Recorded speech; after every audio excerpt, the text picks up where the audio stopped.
चलिए स्टार्ट करूं। देखिए, स्वयं सहायता समूह है क्या जी? सेल्फ हेल्प ग्रुप एक ऐसा अनौपचारिक संगठन होता है जो एक प्रकार के लोगों का समूह है, जिनमें 10 से 20 लोग हो सकते हैं, जो अपनी आर्थिक स्थिति एवं सामाजिक परिस्थितियों को सुदृढ़ करने के लिए गठित किया जाता है। ठीक है जी, जो स्वयं नियंत्रित होते हैं एवं स्वयं के द्वारा प्रशासनिक होते हैं, उसे क्या कहते हैं? स्वयं सहायता समूह कहते हैं। कहने का मतलब है शॉर्टकट में, ऐसा समूह जो आर्थिक, क्या देखिएगा, जो आर्थिक सशक्तिकरण, ठीक है जी, आर्थिक सशक्तिकरण एवं सामाजिक स्थिति में सुधार के लिए कार्यरत हो, उन्हें किस नाम से जानते हैं? स्वयं सहायता समूह के नाम से जाना जाएगा। समझ आएगा? बेसिक याद रखिएगा, ऐसा अनौपचारिक संगठन जो 10 से 20 लोगों का समूह होता है, जो स्वयं के द्वारा नियंत्रित एवं प्रशासनिक होते हैं, जिनका उद्देश्य आर्थिक सशक्तिकरण एवं सामाजिक स्थिति में सुधार के लिए कार्यरत हो, वह कहलाता है स्वयं सहायता समूह। बेसिक याद रखिए, उद्देश्य क्या होगा? आर्थिक सशक्तिकरण होना चाहिए, मतलब लोगों का एक समूह होगा जो उनका उद्देश्य क्या होगा जी? आर्थिक तौर पर सशक्त बनना है। और क्या होना चाहिए? अपने सामाजिक स्थिति में सुधार करना है। यदि गरीब है, बीमार है, कैसी स्थिति में उसे सुधार करने के प्रयासरत हो, उसे कहते हैं स्वयं सहायता समूह। चलिए लिखिए, मैं लिखवा रहा हूँ, नोट्स लिखेंगे ना, इस शॉर्टकट समझाने के लिए था, लिखेंगे। स्वयं लिखेगा, स्वयं सहायता समूह से तात्पर्य, स्वयं सहायता समूह से तात्पर्य लोगों का अनौपचारिक संगठन। स्वयं सहायता समूह से तात्पर्य, स्वयं सहायता समूह से तात्पर्य लोगों का अनौपचारिक संगठन, जिनमें स्वयं सहायता समूह से तात्पर्य लोगों का अनौपचारिक संगठन, जिनमें 10 से 20 लोग होते हैं, जिनमें 10 से 20 लोग होते हैं, जो अपनी स्थिति सुधार करने, जो अपनी स्थिति सुधार करने एवं बेहतर बनाने के तरीके, जो अपनी स्थिति सुधार करने एवं बेहतर बनाने के तरीके खोज करने के उद्देश्य से, खोज करने के उद्देश्य से, खोज करने के उद्देश्य से गठित किए जाते हैं, गठित किए जाते हैं। बेहतर स्थिति, ठीक है, करने से गठित किए जाते हैं। ठीक है, जो स्वयं नियंत्रित एवं, जो स्वयं नियंत्रित एवं प्रशासनिक होते हैं, जो स्वयं नियंत्रित एवं प्रशासनिक, कहने का मतलब है वह समूह जो स्वयं के द्वारा नियंत्रित होगा और स्वयं के द्वारा उनका नियम चलेगा, उसे क्या कहते हैं? प्रशासनिक होते हैं। ठीक है, जो स्वयं के द्वारा नियंत्रित एवं प्रशासनिक होते हैं, जिनका मुख्य उद्देश्य, जिनका मुख्य उद्देश्य समूह के लोगों का आर्थिक सशक्तिकरण, जिनका मुख्य उद्देश्य समूह के लोगों का आर्थिक सशक्तिकरण एवं सामाजिक स्थिति में सुधार करने के लिए एवं सामाजिक स्थिति में सुधार करने के लिए प्रयासरत हो या कार्यरत हो, प्रयासरत हो या कार्यरत हो, क्या कहेंगे जी? स्वयं सहायता समूह। ये बेसिक से इनका परिचय है। ठीक है जी, फिर रिपीट कर रहा हूं, स्वयं सहायता समूह क्या चीज है? यह लोगों का एक अनौपचारिक संगठन है, ठीक है, जिनमें 10 से 20 लोग होते हैं। ठीक है, जो क्या करते हैं? अपनी स्थिति सुधार करने के लिए या बेहतर प्रयास करने के लिए प्रयासरत रहते हैं। ठीक है, जो स्वयं द्वारा नियंत्रित एवं प्रशासनिक होते हैं, जिनका उद्देश्य, याद रखेगा, अगर उद्देश्य की अगर बात करें तो क्या हो जाएगा जी, आर्थिक सशक्तिकरण एवं सामाजिक स्थिति में सुधार करने के लिए प्रयासरत हो या कार्यरत हो। ठीक है, इसे क्या कहते हैं, स्वयं सहायता समूह। ये बेसिक से इनका परिचय हो गया। अब लिखिए अर्थ, अर्थ भी लिखिए, अर्थ भी लिखवाऊंगा। ठीक है जी, 3-4 अर्थ आएगा, समझना है। तो क्या लिखना है अब हमारा अर्थ, इसका अर्थ क्या नहीं लिखेंगे, परिचय पूछेंगे सब बता सकते, ऐसा होता है। देखेंगे गठन कैसे किया, बाद लिखें, पहले समझिए परिचय हो गया तो बेसिक क्या देखिएगा, कैसा संगठन होगा जी, अनौपचारिक संगठन। तो समझिएगा, एक होता है औपचारिक और एक होता है अनौपचारिक। ठीक है, अगर कोई पूछे औपचारिक संगठन कहने का मतलब जो सरकार के द्वारा कंट्रोल होगा, नियम कानून बकायदा रहेगा, ठीक है, वो क्या है औपचारिक संगठन। और औपचारिक संगठन जो स्वयं के द्वारा, स्वयं के नियम कानून के द्वारा रेगुलेट हो, उसे कहेंगे अनौपचारिक संगठन। फिर आता है एक संगठित, संगठित क्षेत्र, जानिएगा, एक होता है आपका संगठित क्षेत्र और एक होता है असंगठित क्षेत्र। संगठित क्षेत्र कहने के मतलब जो सरकार के एम्प्लॉय होते हैं, जिनको रोजगार की गारंटी होती है, ठीक है जी, जिनको पेंशन मिलता, जिनको वेतन मिलता होगा और काम का घंटा फिक्स होता होगा, उसे क्या कहेंगे जी, संगठित क्षेत्र। यदि एक्स्ट्रा ड्यूटी करते हैं, ओवर टाइम करते हैं, उनको एक्स्ट्रा वेतन भी दिया जाता है, वो क्या कहलाएगा, संगठित क्षेत्र। जैसे रेलवे ले लीजिएगा, सबसे बड़ा संगठित क्षेत्र रेलवे है। सरकार क्या करे, वहां पे आपका जो रोजगार है, एक बार नियुक्त हो जाते हो, 60 साल के फिक्स हो चुका है, ओवर टाइम करते हो आपको एक्स्ट्रा वेतन दिया जाता है, काम के घंटे 8 घंटा फिक्स हो चुका है। जबकि यहाँ पे ऐसा किसी प्रकार का नहीं होगा। ठीक है जी, यदि आप काम करोगे तभी आपको पैसा मिलेगा, एक्स्ट्रा वर्क करो कोई एक्स्ट्रा वेतन नहीं दिया जाता। जैसे कि देखेंगे मिस्त्री लोग हो गए या ढलाई करने वाले वर्कर लोग होंगे, देखे होंगे रात के 8 बजे तक कार्य करते हैं, वेतन कितना देर पर डे के हिसाब से 250-300 ही दिया जाता है। जबकि यहाँ पे नहीं होगा, यदि 8 घंटे से एक्स्ट्रा हो जाते दिया जाएगा। यहाँ रोजगार की गारंटी सरकार दे रहा है, यहाँ कोई गारंटी नहीं है, याद रखिएगा। तो इसके भी कई प्रकार हो जाएंगे, जैसे कामगारों को संगठित, घरेलू असंगठित क्षेत्र हो जाएगा, बढ़ई वाले लोग आ जाएंगे, छोटे उद्यमी आ जाएंगे और यहाँ पर कर्मचारी वर्ग आ जाएंगे। तो ये क्या हो जाए, संगठित क्षेत्र और असंगठित क्षेत्र। तो इनका उद्देश्य कैसा जी, असंगठित क्षेत्र के लोगों को ही क्या करना है, सशक्त करना है। क्योंकि संगठित तो अपना कर ही लिए, सरकार के पीछे है। ठीक है, तो उद्देश्य क्या हो रहा है, असंगठित क्षेत्र के लोगों को दूर करना है, जो उनकी गरीबी है, उन्हें आर्थिक तौर पर सशक्त करना है, या कैसा करना है, जो उनकी सामाजिक सुधार करना है। इसीलिए क्या कॉन्सेप्ट है, स्वयं सहायता समूह आया है। ठीक है, अब लिखिए अर्थ, लिखेंगे स्वयं सहायता समूह अपने आर्थिक स्वावलंबन हेतु, स्वयं सहायता समूह अपने आर्थिक स्वावलंबन एवं सामाजिक हालात में, स्वयं सहायता समूह अपने आर्थिक स्वावलंबन एवं सामाजिक हालात में सुधार के लिए एकत्र हुए लोगों का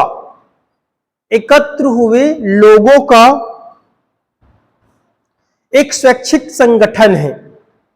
एकत्र हुए लोगों का स्वैच्छिक संगठन है, जो आपसी एवं सहयोग के आधार पर, जो आपसी एवं सहयोग के आधार पर काम करने वाला, जो आपसी एवं सहयोग के आधार पर काम करने वाला एक अनौपचारिक संगठन है, जो एक अनौपचारिक संगठन है। अगला पॉइंट बनाओ, या आपसी विश्वास, अगला लिखेंगे ना, अगला पॉइंट इसी में, या आपसी विश्वास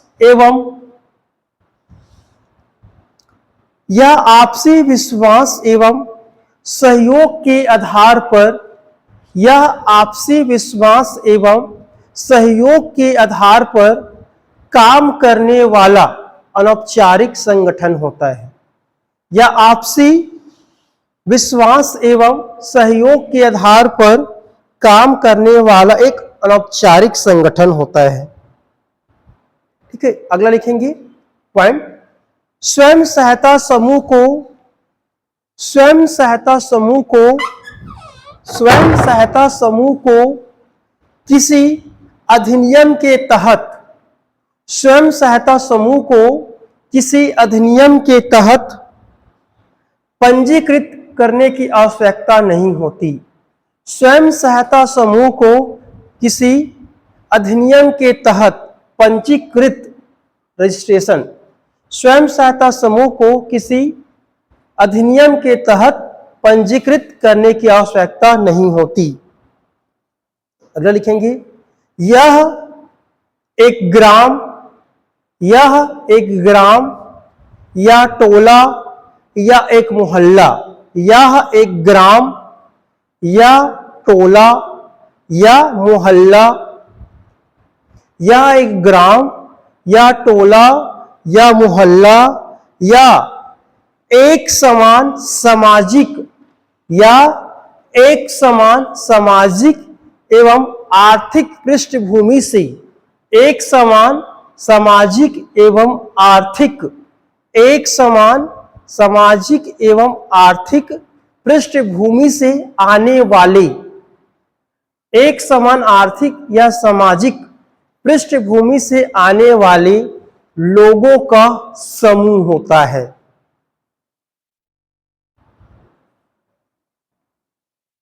एक समान सामाजिक एवं आर्थिक पृष्ठभूमि से आने वाले लोगों का समूह होता है। 4 पॉइंट देखिए, चारों पॉइंट का मतलब किसके बारे में बता रहे जी? स्वयं सहायता समूह के बारे में बता रहा है। समझ आ गया जी बेसिक क्या होता है?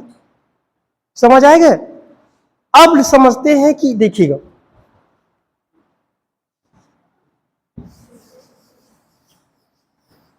लास्ट पॉइंट समझिएगा क्या बोलना चाह रहे हैं वो।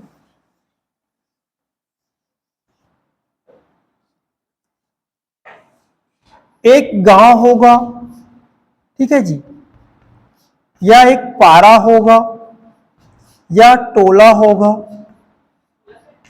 बता रहा हूं, एक गांव, एक पारा, टोला या मोहल्ला, ठीक है जी, या एक समान आर्थिक एवं सामाजिक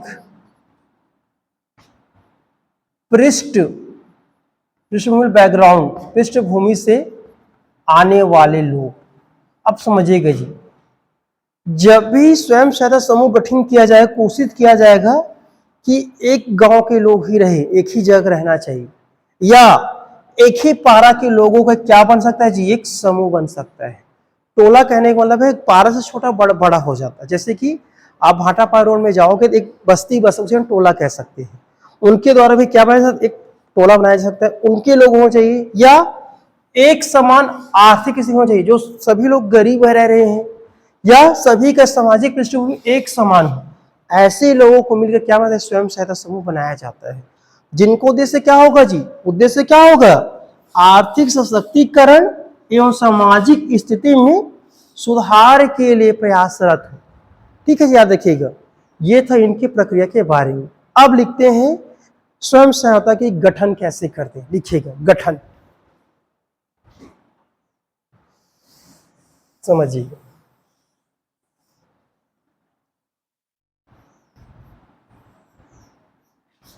स्वयं सहायता समूह की गठन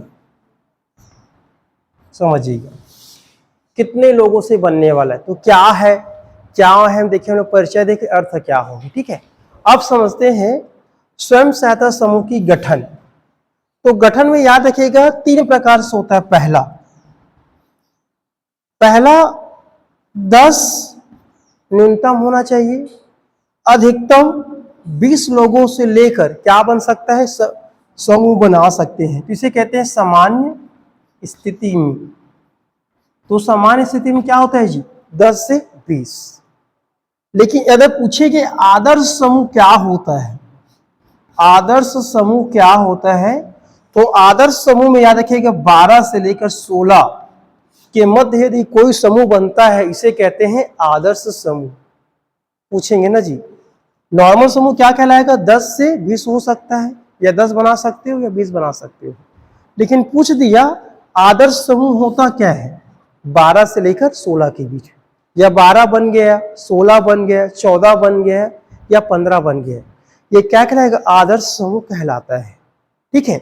दूसरा, यदि दुर्गम हो, दुर्गम क्षेत्र हो, या विकलांग लोग हो, ठीक है जी, तो विकलांग लोग, तो विकलांग लोगों को छोड़ दिया गया है, और ये बताया है न्यूनतम 5 लोग हो सकते हैं। न्यूनतम कितना? 5 लोग, और अधिकतम 20 लोगों से बन सकता है। ठीक है। पहला क्या हुआ? सामान्य स्थिति में हमको क्या करना चाहिए? 10 से लेकर 20 लोगों के बीच में ही बनाना पड़ेगा, या 10 रखिए या 20 रखिए। ठीक है जी। आदर्श स्थिति क्या होता है जी? 12 से 16 के बीच में। आदि दुर्गम क्षेत्र हो, जो पहाड़ी क्षेत्र हो गया, जहां पे साधन नहीं है, ठीक है, या विकलांग लोगों का समूह है, उन लोगों में कितने लोगों से बन सकता है? 5 से लेकर 20 लोगों में। और तीसरा, विशेष परिस्थिति में। विशेष परिस्थिति कहने का मतलब है जैसे लघु सिंचाई योजना, लघु सिंचाई योजना, लघु सिंचाई योजना। ठीक है जी। लघु सिंचाई योजना कहने का मतलब है कि छोटे सिंचाई करने के लिए भी समूह बनाया जा सकता है। ठीक है। जिनमें संख्या 2 से लेकर 5 लोगों तक होता है। या नवा अंजोर कार्यक्रम हो गया, नवा अंजोर कार्यक्रम हो गया, ठीक है, या साक्षरता कार्यक्रम हो गया, साक्षरता कार्यक्रम।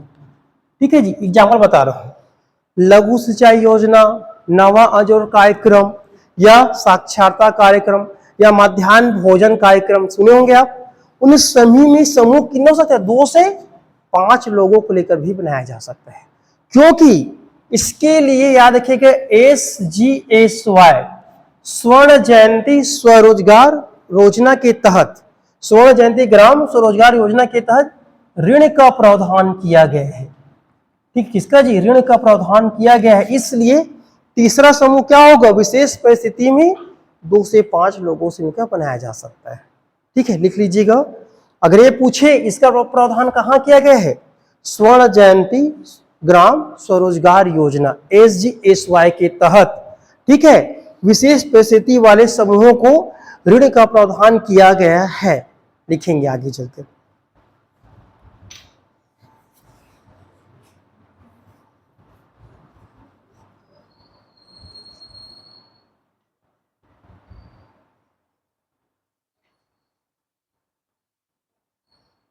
समझ में आया?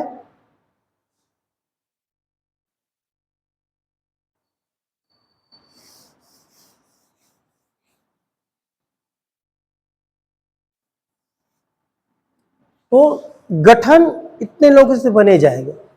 प्रक्रिया समझिए। अब गठन कैसे के वो बाद में देखेंगे, अभी समझिए कितना ऐसे लोगों से बनना है, गठन करना वो बाद में देखेंगे। ठीक है। अब लिखिए इनके उद्देश्य क्या होगा। उद्देश्य, उद्देश्य से प्रश्न बन सकता है। लिखिए उद्देश्य। पहला पॉइंट, आर्थिक सशक्तिकरण, आर्थिक सशक्तिकरण। अब आर्थिक सशक्तिकरण समझ गए होंगे। ठीक है, लिखेंगे समूह के सदस्य मिलकर, देखिए जी, याद रखेंगे ना जी, इसमें लिखना अंदर में ना, समझिए तो समझा देता हूं। मेरा एक प्रकार से क्या बन गए? समूह बन गए। तो आर्थिक सशक्तिकरण कैसे होगा? अब इस समूह में मान लीजिए जितने भी लोग रहे, समझा रहा हूं आपको ना, याद रखिएगा। ये लोग क्या करते हैं? अपना एक बचत बनाते हैं।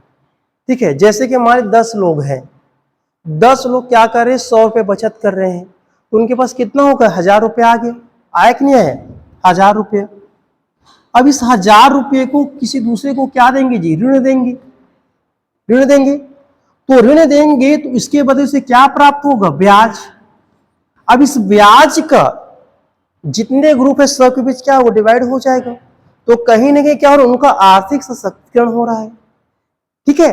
अब आर्थिक सशक्तिकरण होगा तो गरीबी रेखा से बाहर आएंगे। रोजगार मिलेगा, उनका जीवन से सुधार होगा। तो क्या हो रहा है यहां पर, लोगों का आर्थिक सशक्तिकरण हो रहा है। लिखिएगा, समूह के लोगों का, ठीक है जी, लिखेंगे समूह के सदस्य मिलकर नियमित रूप से कुछ राशि जमा करते हैं। समूह के सदस्य मिलकर नियमित रूप से कुछ राशि जमा करते हैं और जरूरतमंदों को ऋण देते हैं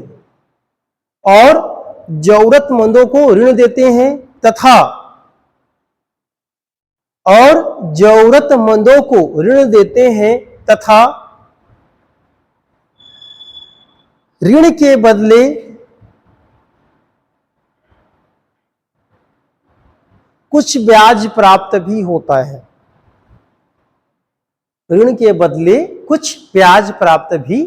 है। देखिए जी, तो यहां पर दो लोगों का आर्थिक सशक्तिकरण हो रहा है। समझ आ रहा है कैसे हो रहा है? एक समूह के लोगों का हुआ कि नहीं हुआ, क्योंकि ब्याज में रहे। दूसरा लेने वाला उस पैसे को इस्तेमाल करेंगे ना, दोनों का आर्थिक सशक्तिकरण हो रहा है। ठीक है, दूसरा लिखिए, सामाजिक स्थिति में सुधार।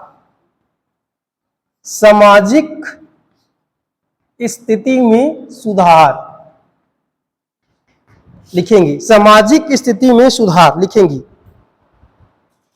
स्वास्थ्य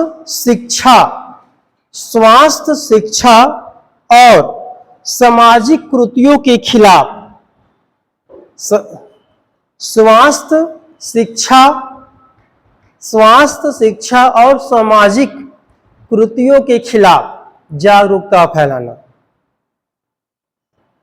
देखिए कैसे बताता हूं, क्या बोल रहा है यहां पर, स्वास्थ्य शिक्षा एजुकेशन, हेल्थ एजुकेशन और सामाजिक कुरीतियां। अब ध्यान दीजिए जी, तो कैसे होगा, अब समूह बन गया है तो समूह जानते हैं नियमित क्या करेंगे जी, बैठक करते हैं। जब बैठक होता है तो सभी समूह के लोग क्या आते हैं, एक ही पारा से आते हैं, एक ही मोहल्ला से आते हैं, या एक ही बैकग्राउंड होता है, जिनके तहत उनकी स्वास्थ्य में कुछ दिक्कत आता है उनके समाधान किया जाएगा। किसी को शिक्षा के पैसा दिया जाएगा, या सामाजिक कुरीतियां जैसे कि दहेज हो गए। ठीक है जी, ठीक है, या क्या कहते हैं कि बच्चे को मतलब गर्भावस्था में क्या कहते हैं, क्या बोलते हैं उसे, भ्रूण हत्या। ठीक है, तो इनके बारे में याद रखिए, यहाँ पे जब इन लोग क्या करते हैं, साप्ताहिक या नियमित बैठक करते हैं, चर्चा करते हैं, और उनके हिसाब से क्या है कि लोगों को यदि समाज से संबंधित हो या शिक्षा संबंधित हो तो लोगों को ऋण मुहैया भी कराया जाता है। तो कहीं ना कहीं इनका उद्देश्य क्या हो रहा है, सामाजिक स्थिति में सुधार हो रहा है। ठीक है, तीसरा लिखे महिला सशक्तिकरण। तीसरा क्या लिखेंगे, महिला सशक्तिकरण। तीसरा लिखेंगे महिला सशक्तिकरण। महिला सशक्तिकरण। देखिए, अगर हम बात करें SGSY योजना या NRLM योजना, इनका मुख्य प्रावधान क्या था कि महिलाओं के समूह को हम लोग क्या करेंगे, जो महिला है, याद रखिएगा, महिला समूह को ही हम क्या देंगे, ऋण देंगे। अगर महिला समूह को ऋण दिया जा रहा है तो महिला की स्थिति में क्या सुधार होगा, कहीं ना कहीं महिला क्या उद्यमी बनने वाला होगा। उद्यमी बनेंगे तो देखोगे, छोटे अचार हो गया, पापड़ हो गया, उनको बिजनेस करना प्रारंभ हो जाएगा। जब बिजनेस प्रारंभ करना हो, उनके पास एक निश्चित इनकम आना प्रारंभ हो जाएगा, जिसके चलते समाज में उनकी स्थिति सुधरेगा। या अब जो महिला, जो कामकाजी महिला थी, अब बिजनेस महिला बन जाएगी। तो कहीं ना कहीं क्या हो रहा है, यह योजना महिलाओं को सशक्तिकरण कर ले जा रहा है। लिखिए इसमें, यह लिखेंगे महिलाओं को आत्मनिर्भर और आत्मविश्वासी बनाना। महिलाओं को आत्मनिर्भर, ठीक है जी, महिलाओं को आत्मनिर्भर और आत्मविश्वासी बनाना। तो कैसे बना रहे हैं आत्मनिर्भर, उन्हें उद्यम प्रारंभ करने के लोन दे रहे हैं। जब लोन मिल रहा है तो उसे लगेगा कि भैया हाँ मैं बिजनेस कर सकूं, स्वतः ही क्या हो जाएगी, विश्वास बढ़ना प्रारंभ हो जाएगा। तो कहीं न कहीं से क्या महिला की स्थिति में सुधार भी होगा। ठीक है, चौथा लिखो, चौथा पॉइंट लिखोगे रोजगार के अवसर, रोजगार के अवसर। चौथा पॉइंट क्या बोल रहा है, रोजगार के अवसर। देखिए जी, रोजगार के अवसर कैसे होगा। अब सरकार ने क्या दे रहा है, इस समूह को क्या दे, लोन या ऋण मुहैया करा रहा है। अब यहाँ के लोग आपस में मिलकर क्या बनाएंगे, छोटे छोटे उद्यम बना सकते हैं, कुटीर उद्योग बना सकते हैं, जिनसे क्या होगा, अन्य लोगों को भी रोजगार देंगे और स्वयं के परिवार को भी क्या रोजगार मिलेगा। तो कहने का मतलब रोजगार मिल रहा है, मतलब एक स्थायी इनकम प्रारंभ हो गया। जब स्थायी इनकम प्रारंभ हो गया तो इनकी स्थिति में सुधार हो जाएगा। तो क्या करें, दूसरे लोगों को रोजगार का अवसर देना प्रारंभ करें। लिखेंगे छोटे छोटे व्यवसाय या व्यापार, छोटे छोटे व्यवसाय या व्यापार, कुटीर उद्योग, कृषि, पशुपालन आदि में निवेश करना, कृषि पशुपालन आदि में निवेश करना। ठीक है, अब इनमें आप क्या करें, निवेश कर रहे हो, इन्वेस्टमेंट कर रहे हो भैया, तो कहीं ना कहीं क्या होगा जी, दूसरों को रोजगार मिलेगा। समझिएगा आप लोगों ने एक समूह बना लिए, सरकार ने आपको एक अमाउंट 6 लाख दे दिया, 3 लाख दे दिया, और आपने क्या खोले, डेयरी खोल ली है। डेयरी में 4-5 भैंस रख लिए हो। भैंस रखने के लिए आपको क्या चाहिएगा, एक चरवाहा चाहिएगा चराने के लिए, दूध दूहने के लिए कोई ग्वाला चाहिए, तो 2 को रोजगार होगा। अब जो मिल्क आप बेचोगे उनसे आपको क्या मिलेगा, आपको कुछ इनकम प्रारंभ हो जाएगा। तो कहीं क्या हो रहा है, यहाँ पर रोजगार के अवसर के साथ आपको वित्तीय सहायता भी मिलना प्रारंभ हो जाएगा। ठीक है, 5वां लिखेंगे बचत और ऋण व्यवस्था। 5वां बचत और ऋण व्यवस्था। समझिए, समझा दे तो फिर लिखवाता हूं। बचत कैसे होगा, समझिएगा, ये समूह है, तो समूह क्या करेंगे, एक इनकम आ रहा है, जैसे कि मैं भाई एग्जाम्पल बता रहा हूं, 1000 रुपये, हम क्या करेंगे, 1000 में 900 बांटेंगे, 100 रुपया बचत करेंगे, समूह बनेगा। फिर कुछ ब्याज होगा, कुछ बचत करेंगे, उस बचत को आपने बांटते जाएंगे, या उस बचत को फिर दोबारा क्या देंगे, ऋण देंगे। ऋण देंगे, हमें क्या मिलेगा, ब्याज मिलेगा। दूसरी बात ऋण व्यवस्था, अब जो बचत हो रहा है उसी बचत को दूसरे को ऋण दे रहे हैं ना, तो कहीं ऋण व्यवस्था 2 लोग लेंगे, या समूह के लोग ही लेंगे या बाहरी व्यक्ति लेंगे, दोनों से क्या होगा, अगला व्यक्ति कल्याण होगा या समूह कल्याण होगा। तो सिस्टम क्या हो रहा है, यहां पर बचत और ऋण व्यवस्था लिखेंगे। बैंकों और सरकारी वित्तीय सहायता प्राप्त करना, बैंकों और सरकारी योजनाओं से ना, बैंकों और सरकारी योजनाओं से वित्तीय सहायता प्राप्त करना, एवं समूह के सदस्यों में ऋण आवंटन करना, ऋण आवंटन करना। ठीक है, ये 5 मुख्य उद्देश्य है किसके, स्वयं सहायता समूह बनाने की। ठीक है जी, याद रखिए, पहला आर्थिक सशक्तिकरण, याद रखिएगा, आर्थिक तौर पर क्या हो रहे हैं, संपन्न हो रहे हैं, तो क्या होगा, आर्थिक सशक्तिकरण।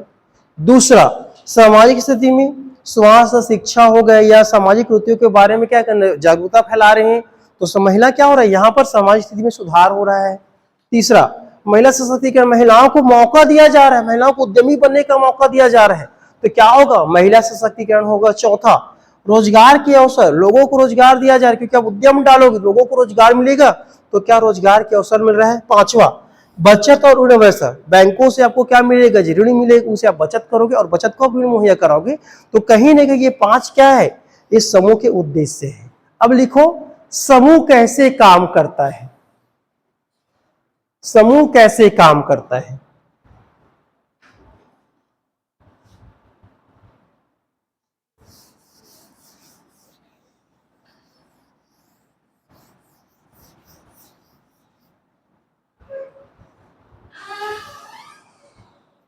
देखिए, तो पहले हम लोग करते हैं काम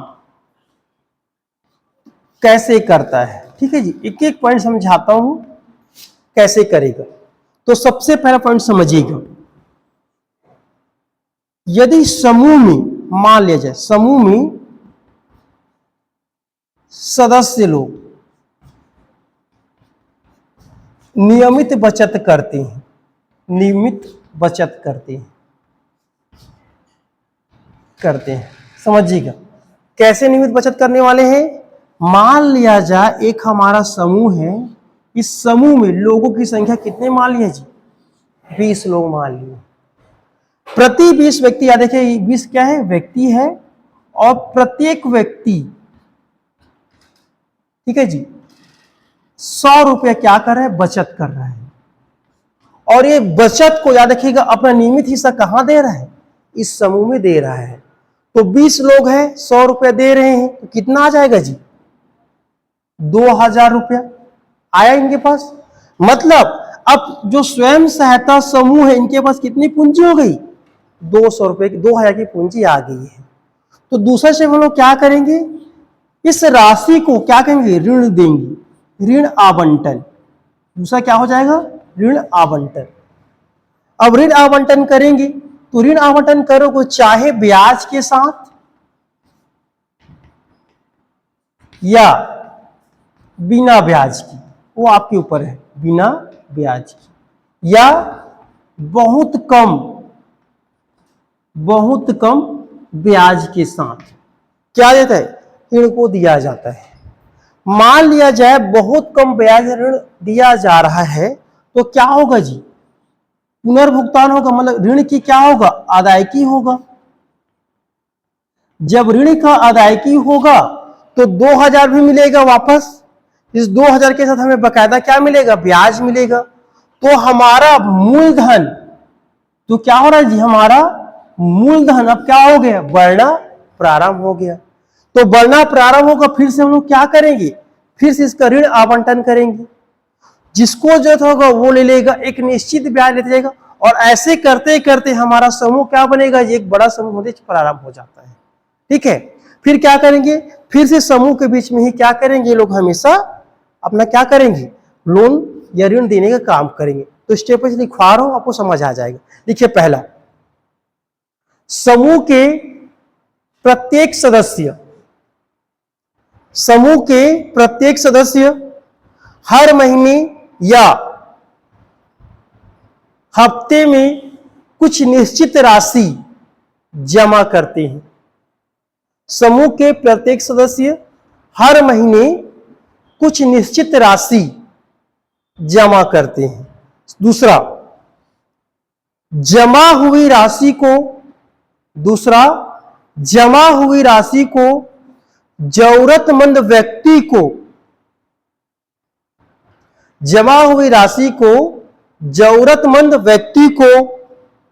बिना ब्याज या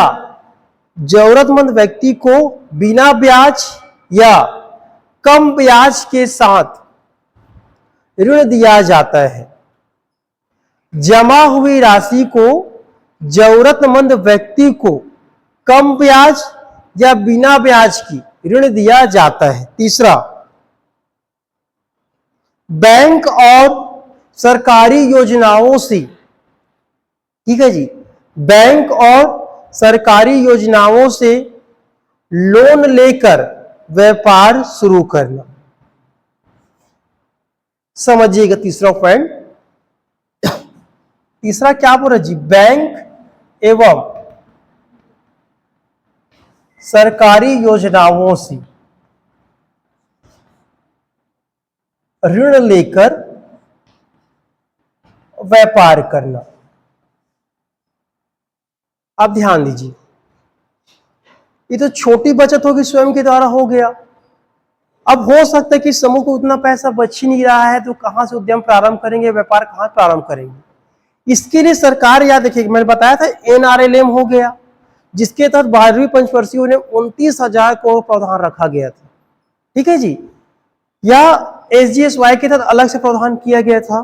तो क्या करते हैं, समूह जो होता है, याद रखिएगा समूह जो होता है बैंक से या सरकारी योजनाओं के तहत क्या लेते हैं जी, ऋण लेते हैं। अब इस ऋण का जैसे कि अचार हो गया, पापड़ हो गया, ठीक है, क्या डालते हैं, उद्यम डालते हैं, छोटा उद्यम। अब अचार पापड़ बनना प्रारंभ होगा और मार्केट से बेचना प्रारंभ करेंगे तो क्या होगा, छोटा व्यापार प्रारंभ हो जाएगा। तो कहीं ना कहीं इनसे क्या होगा, अब अचार पापड़ बेचेंगे तो उसमें बिजनेस प्रारंभ होगा, दो चीज प्राप्त होगा, प्रॉफिट भी होगा और सरकार को ऋण भी बकायदा करेंगे। तो सरकार यदि मान लीजिए नियमित समय में ऋण वापसी अगर कर देते हैं तो ब्याज में छूट प्रदान कर देते हैं और जो ऋण अमाउंट रहता है और बढ़ा कर दे देता है कि और व्यापार करना प्रारंभ हो जाता है। ठीक है, तो एक प्रक्रिया चलना प्रारंभ कर देते हैं। या देखिए, तो उद्देश्य क्या हो रहा है, कहीं ना कहीं समूह के लोग क्या बने हैं, उद्यमी बन रहे हैं या व्यापार करके बन रहे हैं। क्योंकि उद्देश्य क्या है कि आर्थिक तौर पर सशक्त करना है। और जब उद्यम डालेंगे तो क्या हो रहा है, स्वरोजगार कर रहे हैं और स्वरोजगार मतलब लोगों को क्या दे रहा है, रोजगार दे रहा है। तो कहने क्या हो रहा है, कहीं ना कहीं दो लोगों टारगेट कर रहे हैं, गरीबी दूर कर रहे हैं और रोजगार की सुविधा उपलब्ध करा रहे हैं। ठीक है, चलिए लिखिए, तीसरा लिख लिए। चौथा पॉइंट लिखो, समूह के सभी निर्णय सामूहिक रूप से लिए जाते हैं। ये तीसरा पॉइंट समझ में आया? ठीक है जी। चौथा लिखो, समूह के सभी निर्णय सामूहिक रूप से लिए जाते हैं। अब समझिएगा, चौथा क्या बोल रहा है, सामूहिक निर्णय। देखिए जी, सामूहिक निर्णय कहने का मतलब है समूह में 10 लोग हैं, 20 लोग हैं, 13 लोग हैं, 13 लोग ही डिसाइड करेंगे भाई किसको ऋण देना है, कौन सा उद्यम डालना है, कैसे बचत करना है, क्या चीज करना है। सभी निर्णय कैसे होगा, सामूहिक ही हो जाएगा। इसीलिए क्या कहते हैं, लोकतांत्रिक व्यवस्था से संचालित होता है, यह स्वयं के संचालित होगा, याद रखिए। समझ आए, चौथा क्या हो रहा है, सामूहिक निर्णय। ठीक है, पांचवा स्टेप लिखिए। लिखिए पांचवा, छोटे छोटे समूह आपस में, छोटे छोटे समूह आपस में एक दूसरे की सहायता के लिए बनाए जाते हैं। छोटे छोटे समूह आपस में एक दूसरे की सहायता के लिए बनाए जाते हैं।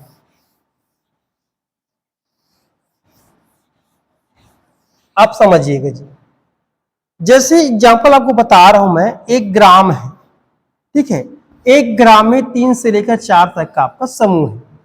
सभी समूह में महिलाएं रह सकती है, याद रखिएगा। अब कुछ समूह में कुछ और, देखिए सभी समूह में कुछ न कुछ खासियत होगा। हो सकता है इस वाले समूह को ऋण की आवश्यकता होगा तो ये वाला समूह ऋण दे सकता है, ठीक है, या इस वाले समूह को तकनीकी ज्ञान की आवश्यकता हो, ठीक है, तो हो सकता है ये वाला तकनीकी ज्ञान प्रदान करा दे। ठीक है, इस वाले समूह को नियमित बचत एवं अदायगी, ठीक है, इस समूह को नियमित बचत या अदायगी करने में दिक्कत आता होगा तो हो सकता है ये वाला समूह इनको कुछ आइडिया दे दे। तो इस पर क्या होगा जी, छोटे छोटे जो समूह आपस में एक दूसरे को सहयोग कर रहे हैं और सहयोग करते हुए अपना क्या कर, आर्थिक तौर पर सशक्तिकरण करते हुए जा रहे हैं। ठीक है, समझ आ गया, मतलब पांचवा स्टेप लिखो। अगला पॉइंट लिखे, जो भी होगा ना बता रहा हूं। छठवां लिखेंगी, समूह में सदस्य अपने मर्जी से शामिल होते हैं। समूह में सदस्य अपनी मर्जी से शामिल होते हैं, ये किसी अन्य पर निर्भर नहीं होते।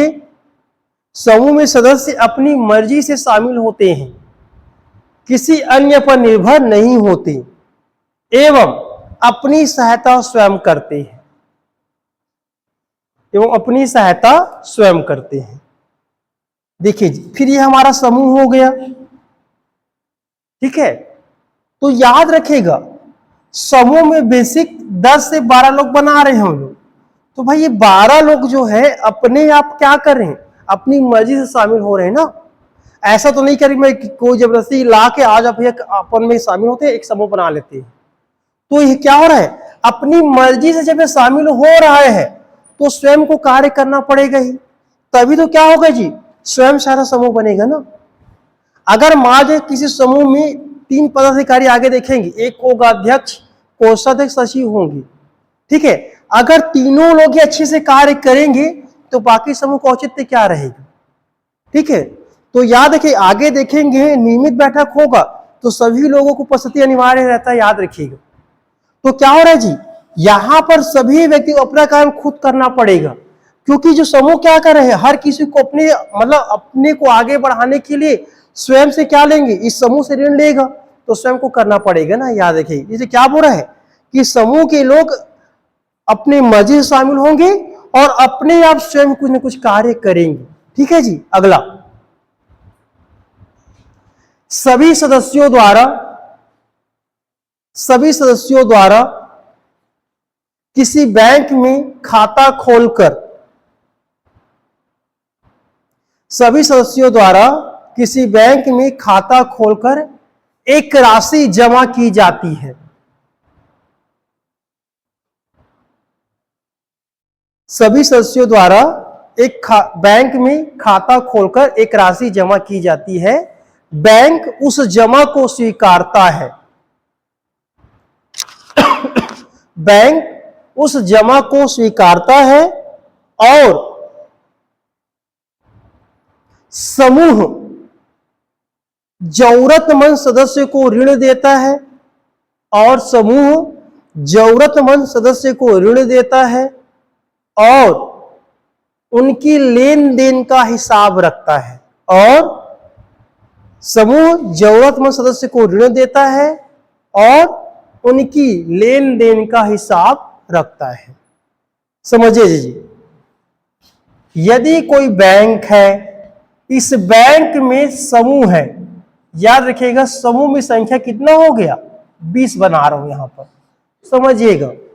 अब इस समूह, मैं राशि थोड़ा बढ़ा रहा हूं, याद रखिएगा। मान लीजिए प्रति व्यक्ति 3000 जमा कर दिए, मान लीजिए 3000 जमा कर दिए, तो राशि कितना होगा जी, 60,000। हुआ कि नहीं होगा, हो गया। अब इस 60,000 को स्वीकारेगा कौन, बैंक। जब किसी बैंक में आप कुछ पैसा रखोगे, वो आपको क्या देगा जी, ब्याज भी देगा, देगा नहीं देगा। अब मान लीजिए कुछ महीने रख दिए, आपको क्या मिलेगा, ब्याज ही मिलेगा। मतलब आपका जो मूलधन है वो बढ़ता चला जाएगा। अब आपको लगता है कोई सदस्य आपसे, इन्हीं में से कोई आपको क्या मांग रहा है, इस 60,000 को क्या ऋण मांग रहे हैं, तो आप क्या दोगी, ऋण दोगे। ऋण के साथ आपको ब्याज भी मिलेगा, फिर वापस पैसा कहां आएगा, बैंक में आएगा। ऐसे करते करते जो 60,000 की राशि है, धीरे धीरे करते करते एक बड़ी राशि बनते जाता है, ठीक है। जिससे क्या होगा, ऋण आवंटन कार्य भी होगा, साथ में बचत भी होगा, और जो सदस्य मेंबर वो क्या मिलेगा जी, कुछ बेनिफिट मिलेगा। इस प्रकार से हमारा जो समूह है वो चलना प्रारंभ हो जाएगा, ठीक है। याद, अगला लिखेंगे,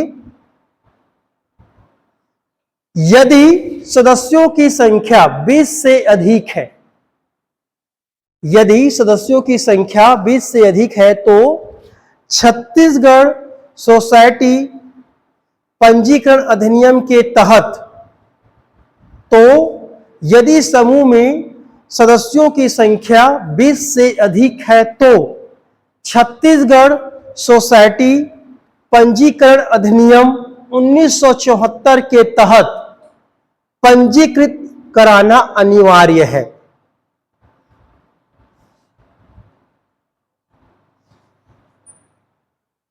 समझिएगा जी, कोई सेल्फ हेल्प ग्रुप है, ठीक है। समझिएगा मैं क्या बोलना चाह रहा हूं, कोई सेल्फ हेल्प ग्रुप है, इनमें सदस्यों की संख्या कितना हो गया है, 25 है। अब ध्यान दीजिए जो बोलना चाह रहा हूं, अगर 25 हो चुके, मतलब हम लोग क्या पढ़े लिखे लोग हैं, हमें क्या एक अच्छा उद्यमी डालना है, ठीक है। तो हम लोग कितने लोग हैं, 25 लोग आ गए हैं। तो जो 25 लोग होगा, इसे छत्तीसगढ़, ठीक है जी, सहकारी सोसाइटी अधिनियम 1974 में क्या करना पड़ेगा, पंजीकृत कराना पड़ेगा, मतलब लाइसेंस लेना पड़ेगा। जब आप लाइसेंस लोगे, अब ये अनौपचारिक संगठन नहीं कहलाएगा, क्या बन जाएगा, औपचारिक संगठन। समझ आएगा। अब 25 से ज्यादा होने पर बिना पंजीयन हुए कोई भी बैंक आपको ऋण नहीं देगा। ठीक है, यहां देखिएगा, अगला लिखिएगा 20 लिखेंगे, 20 से ज्यादा सदस्य होने पर बिना पंजीयन हुए बिना कोई भी बैंक ऋण नहीं देता। कोई भी बैंक ऋण नहीं देता। ठीक है जी, समझ आ गया। ये पूछ सकता है कब आपको पंजीयन की आवश्यकता पड़ेगा, कब पड़ेगा, 20 से ज्यादा होने पर। 21 हो गए, 22 हो गए, कितनों भी बनाइए संगठन, और जैसे ही वो पंजीयन करा लिए आप अनौपचारिक नहीं कहलाएगा, क्या हो जाएगा, औपचारिक, और आपकी जो राशि है वो भी बढ़ जाएगा।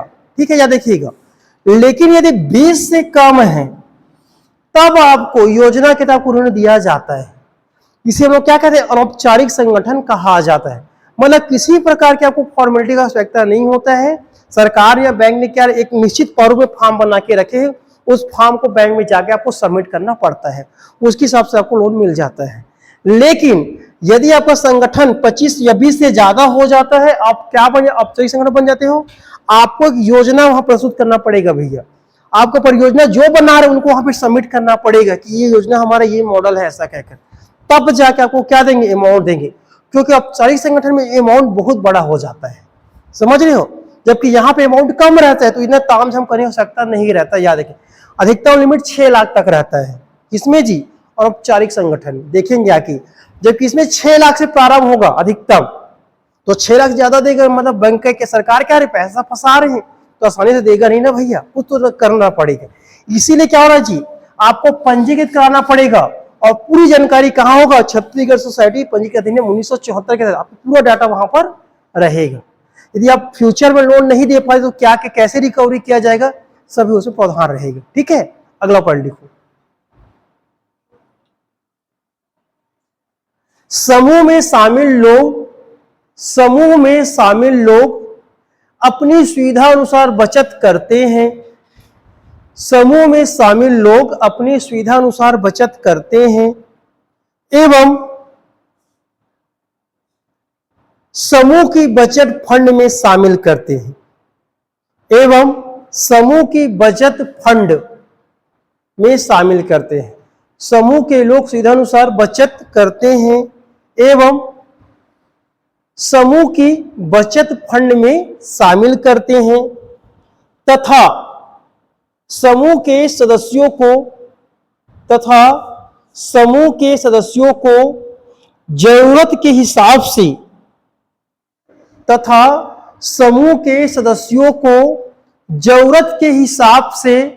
अपनी शर्तों पर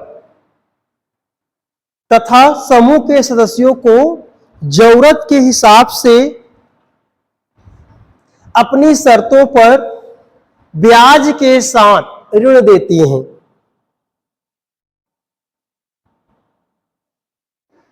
ठीक है, ये था कैसे कार्य करता है, समझ आ गया जी। अगर कोई पूछे ऋण कितना हो सकता है, मैं बेसिक बता रहा हूं आपको, देखिए, कोई पूछे कितना प्रतिशत ब्याज लिया जाता है, वो आपको बताता, थोड़ा समझिएगा। देखिएगा, एक है बैंक, ठीक है, तो बैंक आपको कितना देता है, सालाना देता है, याद रखिएगा। जैसे आपको बोल रहा है 12% सालाना हो गया, तो माह कितना हो गया जी, 1% हुआ कि नहीं हुआ, मतलब जो अमाउंट लिए हो वो कितना हो गया, 1% माह में है। तो जब भी आपको समूह ऋण देगा, इस लोन से ज्यादा देगा, याद रखिए, इससे कभी भी कम नहीं होगा, याद रखिएगा। जब भी जो समूह जो लोन देगा, भाई उधार कहीं से लिया होगा, वो उससे ज्यादा ही लेगा। जैसे समूह की अगर बात करूं, वो लोग देता अधिकतर 3%, मतलब 12 कितना 36% सालाना हो जाता है, होगा कि नहीं होगा जी। अगर बात करें समूह सालाना कैसे देगा, 36%, और मंथ की अगर बात करें, माह की अगर बात करें, तो 3% में ब्याज देते हैं। आप लोग जानते होंगे या लेते होंगे, ठीक है। मतलब कहने का मतलब अधिकतम कितना होगा 3%, अधिकतम कितना होगा 3%। और याद रखिएगा, अब थोड़ा और समझा देता हूं, ये 3% किसके लिए है, समूह के सदस्य के लिए है। अब सुनिएगा, मान लिया जाए ये समूह में 20 लोग हैं, 20 लोगों में से एक को जरूरत पड़ गई, मान लिया जाए, और इन्होंने 1 लाख रुपए ले लिया, ठीक है। तो इस 1 लाख जो मिलेगा इन्हें 3% के हिसाब से मिलेगा, याद रखिएगा। तो कम से कम ये 3000 रुपये पर मंथ जो ब्याज है वो तो देना पड़ेगा। एक तय सीमा रहता है, इतने हफ्ते किस्त पटाना रहता है। अब यदि ये व्यक्ति चाहे दूसरे व्यक्ति को दे रहा है, उससे मतलब नहीं, वो चाहे 5% में दे या 10% में दे, समझ, इससे कोई मतलब नहीं है। हमेशा जो लोन होगा इस समूह के लोगों के मध्य ही होगा, याद रखिएगा। जैसे मुझे जरूरत है तो मैं इससे लूंगा, ये अपना मांगेगा। अब ये चाहेगा भैया बीच में मीडिएटर होगा तो कम से कम 1% तो ये भी कमा सकता है ना, तो आपको कितने दे सकता है, 4% में दे सकता है। समझ में आ रहा है, क्योंकि ये कहां से लोन लिया है, समूह से लोन लिया है, इससे मतलब नहीं है। इसीलिए कहा जाता है जो समूह अधिकतम कितना दे सकता है, 3%, और न्यूनतम कितना होगा, बैंक से जितना जिस प्रतिशत लोन लिया उससे ज्यादा में ही देगा, याद रखिएगा। समझ आ गया, तो अभी तक कितना 3% तक ही हम लोग लोन मतलब मिलता है, याद रखिएगा। अब व्यक्तिगत मांगो, व्यक्ति कुछ भी हो सकता है, तो आपका आंसर क्या होगा, अभी केवल कितना दिया जा रहा है, अधिकतम 3% ब्याज चलता है, ठीक है। अब समझते हैं, अब लिखिए नोट करके, भारत में पहली बार क्या लिखेंगे, नोट करके लिखो, भारत में पहली बार स्वयं सहायता समूह का कार्य प्रारंभ किया गया। भारत में पहली बार स्वयं सहायता समूह का कार्य प्रारंभ किया गया, बताओ जी किसके तहत, सब पढ़ लिए हो, हाँ?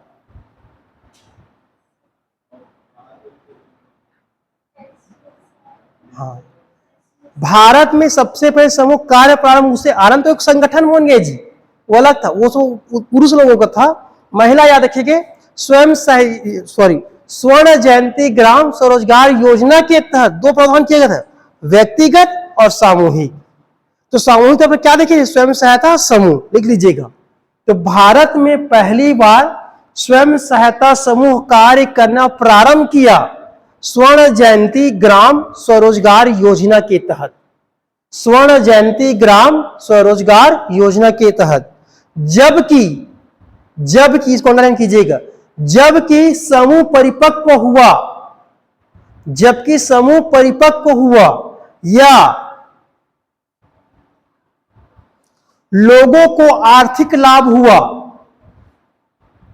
जबकि समूह परिपक्व हुआ या लोगों को आर्थिक लाभ हुआ या आर्थिक जरूरतें पूरी हुई, या आर्थिक जरूरतें पूरी हुई राष्ट्रीय ग्रामीण आजीविका मिशन 2011 के तहत, राष्ट्रीय ग्रामीण आजीविका मिशन 2011 के तहत। समझ में आया, 2 कॉन्सेप्ट समझ में आया जी। पहला क्या बोले, समूह प्रारंभ हुआ है, कार्य करना कैसे प्रारंभ किया है, SGSY के तहत आया, 11 साल लगा, 1999 में आया, 2011 में पूरा गठन हुआ, समूह जाने कैसे कार्य कर रहा है, तो परिपक्व हुआ मतलब मैच्योर कैसे हुआ है, NRLM के तहत, या आर्थिक लाभ लेना प्रारंभ हुआ NRLM के तहत। समझ, 2 कॉन्सेप्ट है, ठीक है। ये हमारा नोट। अब लिखिए लास्ट टॉपिक, लाभ, स्वयं सहायता समूह के लाभ, आज का अंतिम है, ठीक है जी। ये समझ में आया 2 कॉन्सेप्ट क्या बोलना चाह रहा हूं मैं, देखिएगा। अगर पूछे SGSY, ये क्या किया, समूह ने कार्य करना प्रारंभ किया, ठीक है। कार्य करना प्रारंभ किया मतलब संगठन बनाए होंगे, लोन लिए होंगे, कैसे प्रारंभ होगा। अब समूह जब आया, जो याद रखिएगा SHG की बात कर रहा हूं, ये कब परिपक्व हुआ, परिपक्व कहने का मतलब स्थायी कैसे हो गया, आर्थिक लाभ कैसे मिलना प्रारंभ हो गया। तो इसके लिए याद रखिएगा NRLM आया, तो NRLM जब योजना लाया तो प्रावधान कितना कर दिया जी, 29,000 करोड़। तो जिसके तहत इसके दायरे को और बढ़ा दिया गया, जिससे लोगों को क्या हो, अब आर्थिक लाभ होना प्रारंभ हो गया। तो सफलता कहां मिला है, NRLM के तहत। और कार्य करना प्रारंभ कहां हुआ है, SGSY के इधर। दो अलग अलग कॉन्सेप्ट है। और भारत में सबसे पहले आया कहां, सेवा, ठीक है, सेवा समझ आ गया, इला भट्ट। प्रारंभ कब हुआ है, 1954 में कॉन्सेप्ट आया था अहमदाबाद में, टेक्सटाइल लेबर एसोसिएशन। दो अलग कॉन्सेप्ट है, याद रखिए, ठीक है।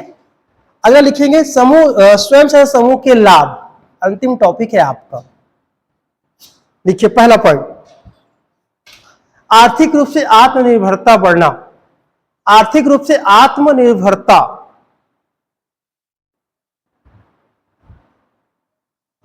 ये समझ में आया जी, कैसे हो रहा है आर्थिक तौर पर आत्मनिर्भरता, कोई बताएंगे? बताओ ना कांति, क्या बोल रहा हूं, आर्थिक तौर पर, हाँ देखिए, आप बिजनेस प्रारंभ कर दिए, मतलब आप इकोनॉमिकली क्या हो जा रहे हो जी, सोच पा रहे हो हमें ये काम करना है, वो काम कैसे बिजनेस करना है, मतलब आप आत्म क्या हो गए जी, बोलते हैं सेल्फ प्रारंभ कर चुके हैं, तो बढ़ाए आर्थिक तौर पर क्या हो गया, आत्मनिर्भरता। दूसरा, महिलाओं को, लिखिए दूसरा, महिलाओं को निर्णय लेने की शक्ति, महिलाओं को निर्णय लेने की शक्ति। सोचिए, जो महिलाएं घर में अचार पापड़ बनाती थी, अब क्या बना रही हो, अचार पापड़ बनाकर बेच रही है, मतलब माइंड कन्वर्ट हो गया, निर्णय ले रही क्या करना है कि नहीं करना, कैसे बचत करना है, तो महिला भी से क्या हो गया, बेनिफिट मिला। तीसरा, छोटे व्यवसाय को बढ़ावा, छोटे व्यवसाय को बढ़ावा, बताओ कैसे मिला होगा, बिजनेस डाल दिए, जैसे सिलाई कढ़ाई वाला सिखाने के डाल दिए हो, हस्तशिल्प हो गया, अचार पापड़ हो गया, व्यवसाय बढ़ रहे जी, तो छोटे व्यवसाय को बढ़ावा मिले, क्योंकि लोन कौन दे रहे हैं, सरकार दे रहा है, समूह से आप लो रहे हो तो आसानी हो जाए। लास्ट लिखो, सामाजिक एवं स्वास्थ्य सुधार में योगदान, सामाजिक एवं स्वास्थ्य सुधार में योगदान, बताइए ये कैसे होगा, सामाजिक एवं स्वास्थ्य सुधार में योगदान, ये बताओ आप, ये जोड़ी अगर ये बता दी, मतलब समझूंगा आप लोग समझ गए हो। सामाजिक एवं स्वास्थ्य सुधार में योगदान, ये पॉइंट अगर आप लोग बता दिए, मतलब आपको पूरा समझ में आया है। कैसे आया होगा, इससे कैसे लाभ हुआ, मतलब स्वयं सहायता समूह से लाभ किसमें दिखे, सामाजिक एवं स्वास्थ्य सुधार में, बताइए कैसे होगा, बताओ तो जी। हाँ देखिए, अब समूह में ऐसे कितने लोग जो जो बीमारी से पीड़ित होंगे, उनको पैसा चाहिए, तो पैसे कहां से मिलेगा जी, समूह दे रहे हैं भाई, समूह से लोन तो ले रहे हैं ना, कहीं ना कहीं किसके लिए, अपने स्वास्थ्य सुधार करने के लिए, तो क्या हो गया, स्वास्थ्य सुधार में योगदान दे दिया।